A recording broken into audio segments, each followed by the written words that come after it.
This is from Emre in Bursa, Turkey. I think this might be the most awkward way anyone has ever been found. It's night in the trees, and a volunteer group is calling for someone named Emre. Flashlights drift like small moons, and hearing my own name lands strangely. This was pre-dawn near İnegöl on the outskirts of Bursa, around 5 a.m. The ridge held a faint gray line, a thin stream nearby, and town lights fading. Volunteers gathered at the trailhead, with walkie-talkies hissing. The air felt cool, focused, and ready to start. Earlier that night, I was at a friend's small villa by the forest. We talked late. I said I was turning in and crashed on a couch around 1 in the morning. My phone was on silent. When I woke near dawn and stepped outside, I saw volunteers forming at the trailhead and walked over to help.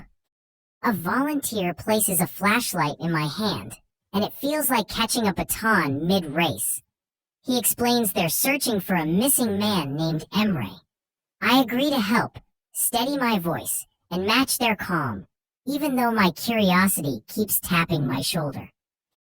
Earlier, I stepped off the road to clear my head and walked farther than planned. The path split like a fork with too many tines, and I ended up near this organized group. They looked purposeful. Helping felt simpler than pretending I hadn't seen them. They show me the routine. Slow steps, a careful sweep of light, then call the name. It's like a metronome for attention. Move, scan, speak, listen. I copy each motion, aiming my beam into bushes and along the ground, trying to be useful without getting in the way. When it's my turn, I call louder than I meant to, and the sound bounces off trunks like a rubber ball. A volunteer smiles and says, "Good energy." I nod, a little embarrassed, and keep going. The goal stays simple in my head. Find the person safely. I consider saying that my name is also Emre, but it feels like tapping a microphone in a quiet room. It's a common name, and this isn't about me. I decide to focus on the task. Follow instructions, watch my footing, add one more steady voice to the line. Someone hands me a reflective vest. It's a small lighthouse on my chest, and it helps me feel less like an outsider. Stay with the group, watch for uneven ground, they remind me. Clear rules are calming. They turn a confusing night into steps I can follow. A radio crackles like dry leaves, mentioning possible footprints near a stream. We adjust our formation and move. I don't know the area, so I use the person ahead as my compass. The job in my mind is simple. Look carefully, listen closely, and keep pace. A few details pass along. The missing person is about my height and wearing a dark jacket with sneakers. I glance down and notice I match. Coincidence feels close enough to tap my shoulder. I keep my light moving and call the name in a steady rhythm. I catch a root, more like a sleeping rope, and stumble. 2 volunteers steady me quickly. "Let's not create a second search," one jokes, and the tension lets out like air from a valve. I thank them, adjust the vest, and refocus on the path and the calls. During the search, the coordinator asks for my name to add to the roster.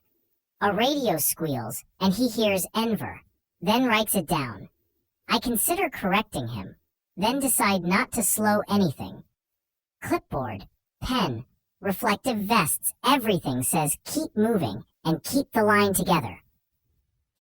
We restart a coordinated call so everyone keeps time. On 3, the group shouts, "Emre." The sound bounces between trunks like a tennis ball off a wall. My body wants to answer out of habit, the way you do during attendance. I press my lips together and focus on the ground. I ask a nearby volunteer for the description so I'm scanning correctly. Mid-30s, short beard, dark jacket, sneakers, maybe a blue cap. I glance at my jacket and shoes and feel the note land. I'm capless. The overlap is tight enough to feel like a tap on the shoulder. A flashlight lifts to my face. "You okay?" the volunteer asks. "Present," I answer automatically, like school. We both laugh, and I clear my throat. "I'm fine, just keyed up." I remind myself the job is simple. Steady light, careful steps, clear voice, stay with the team. At a small stream, someone holds up a blue cap they found. Water slides over stones with a low hiss, and headlamps draw quick silver lines. My hand touches my hair on reflex. Let's check downstream too, I suggest. The coordinator nods. We widen our sweep by a few meters. Just for a fun fact, in U.S. national parks, rangers handle roughly 4,500 search and rescue cases each year, and day hikers make up about 42% of them. In England and Wales, around 21% of mountain rescue callouts involve missing persons. Accidentally joining your own search is documented, but extremely rare. Anyway, back in line, the coordinator reads the missing person's full name from a note, first and last. It matches me exactly. The sound clicks into place like a key turning. A few heads tilt my way. I adjust the vest strap and keep my light moving while my brain catches up. I do quick, friendly math in my head. Big city, common names, lots of Emerys. It's possible, right? My beam studies a bush that doesn't need studying. Beneath the numbers, the truth stands patiently beside me, like someone waiting to be introduced properly. They call the full name again, slower this time, as if speaking to a friend across a crowd. The faces around me are open, steady, ready to help. I take a breath, check my footing on the roots, and decide that the simplest words are the right ones. I'm here, I say, clear enough to cut through radio hiss. The group stops. Flashlights turn toward me one by one, gentle but certain, like porch lights switching on. A few people laugh in relief. I raise a small hand. Embarrassing, yes, but also the outcome everyone hoped for. The coordinator steps closer, keeping his voice even. Confirm your name for me. I say it clearly, and he nods once relieved. The line relaxes. Someone pats my shoulder. Nobody scolds me. They just look quietly grateful that this is the easy version of a long night.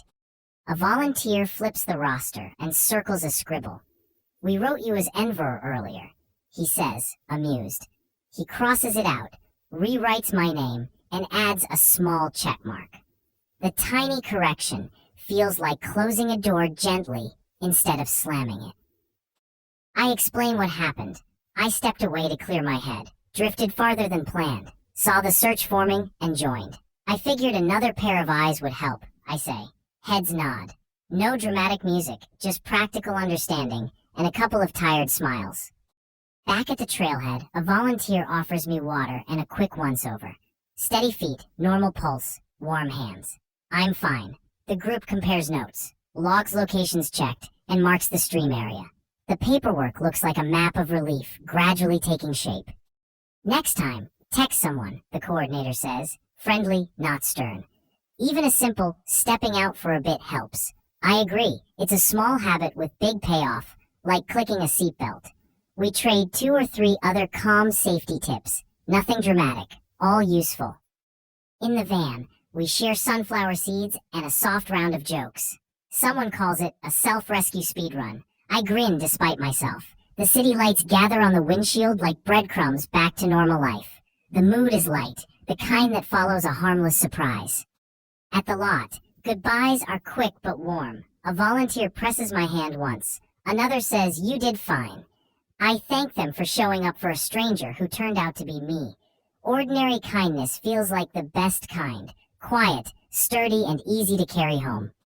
The next morning, I get a polite follow-up call from the local gendarmerie to confirm basics for their report. I swing by the trailhead with a bag of fresh simmet for the volunteers. We laugh about the roster typo, exchange thanks, and close the loop. Simple, friendly, and neatly finished. Before bed that night, I set a standing reminder to text someone when I wander.